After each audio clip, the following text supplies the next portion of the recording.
అసలు మలేరియా అంటే ఏమిటి? ఈ మలేరియా జ్వరం రావడానికి కారణాలు ఏమిటి వివరిస్తారా అండి? అలాగేనమ్మా.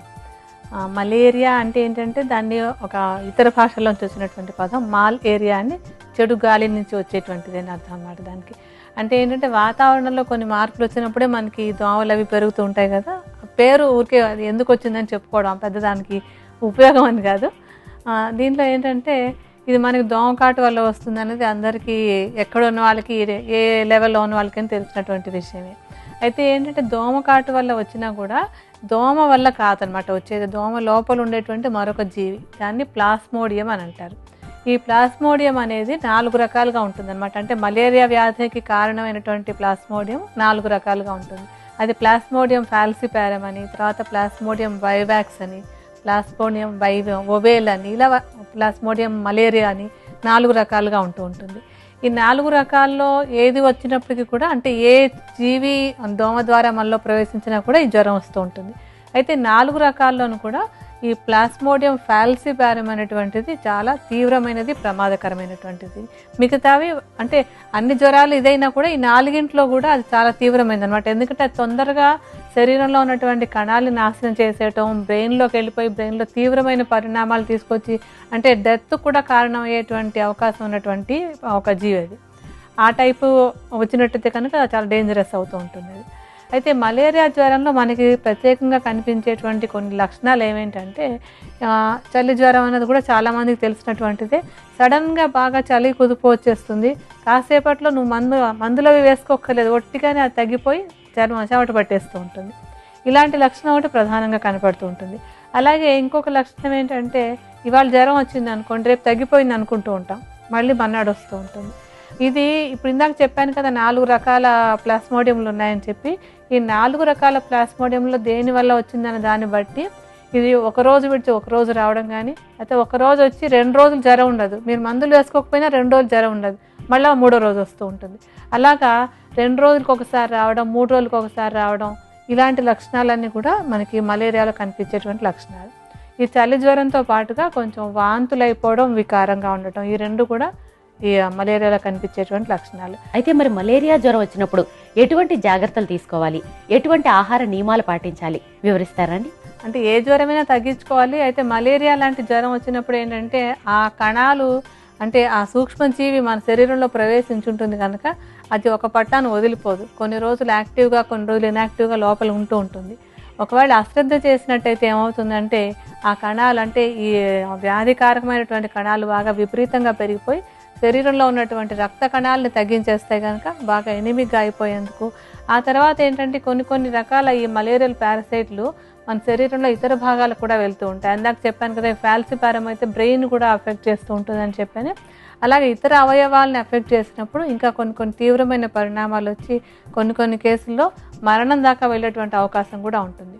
అందుకని ఏ జ్వరాన్ని అశ్రద్ధ చేయకూడదు. ముఖ్యంగా అది మలేరియా అని తెలిసిన తర్వాత దాన్ని పూర్తిగా, అంటే శరీరంలో ఆ క్రిమి పూర్తిగా పోయేంత వరకు దానికి వైద్యం చేయించుకోవడం చాలా అవసరం. మలేరియా సమస్య నివారణకు ఉపకరించే ఆయుర్వేద ఔషధం ఏ విధంగా తయారు చేసుకోవాలో వివరిస్తారా అండి? మొట్టమొదటి తీసుకునేటువంటి మూలిక గుడూచి. గుడూచి ఏంటంటే దీన్ని అమృత అని కూడా అంటూ ఉంటాం. దీనికి జ్వరాలను తగ్గించేటువంటి గుణం చాలా బాగా ఎక్కువగా ఉంది. వేడిని తగ్గించి చలవ చేసేటువంటి గుణం, అంటే రకరకాల ఇన్ఫెక్షన్లలో వచ్చేటువంటి జ్వరాలను తగ్గించేటువంటి గుణం గుడూచిలో చాలా బాగా ఉందన్నమాట. అంటే గుడూచి అన్న, అమృత అన్న, తిప్పతీగ అన్న అన్నీ కూడా ఒకటే పేర్లు. ఈ చూర్ణాన్ని 50 గ్రాముల పరిమాణంలో తీసుకోవాలని చెప్పాను కదా. ఇప్పుడు మీకు ఒకసారి ఔషధానికి కాస్తంత చూర్ణాన్ని తీసి విడిగా ఉంచి చూపిస్తాను. తర్వాత తీసుకోవాల్సినటువంటి మూలిక నేలవేము. ఈ మలేరియా జ్వరాలు తగ్గించడానికి నేలవేము చాలా బాగా ఉపయోగపడుతుంది. నేలవేము చూర్ణాన్ని కూడా 50 గ్రాముల పరిమాణంలోనే తీసుకోవాలి. ఇప్పుడు కొంచెం ఔషధం తయారు చేసుకోవడానికి కాస్తంత చూర్ణాన్ని తీసుకుని ఇందాక చూర్ణాలతో కలుపుకుందాం. తర్వాత తీసుకోవాల్సినటువంటి మూలిక ఏంటంటే తుంగముస్తలు. ఈ తుంగముస్తలు చూర్ణాన్ని కూడా 50 గ్రాముల పరిమాణంలోనే తీసుకోండి. ఇప్పుడు ఒకసారి ఔషధానికి కాస్తంత చూర్ణాన్ని తీసి ఇందాక చూర్ణాలతోటి కలిపి ఉంచుదాం. ఆ తర్వాత మనం సొంఠిని తీసుకుందాం. సొంఠి కూడా జ్వరాలను తగ్గించడంలో బాగా ఉపయోగపడుతుంది.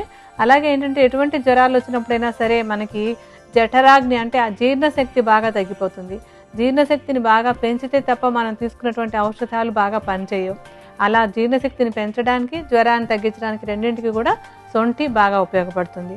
సొంఠి చూర్ణాన్ని కూడా ఒక 50 గ్రాముల పరిమాణంలో తీసుకోవాలి. ఇప్పుడు మనం కాస్తంత ఔషధానికి కొంచెం సొంఠి చూర్ణాన్ని తీసుకుని వేడిగా ఉంచుకుందాం.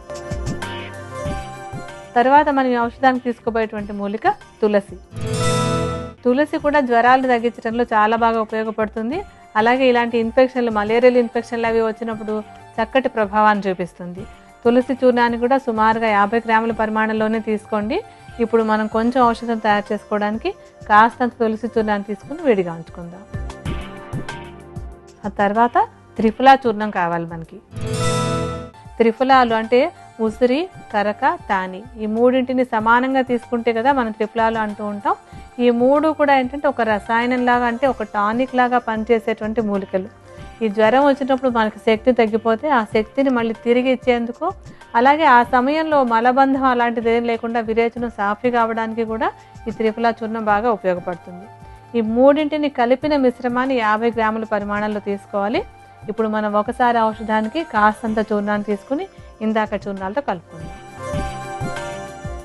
ఇప్పుడు ఔషధానికి కావాల్సినటువంటి అన్ని మూలికలు రెడీ అయ్యాయి.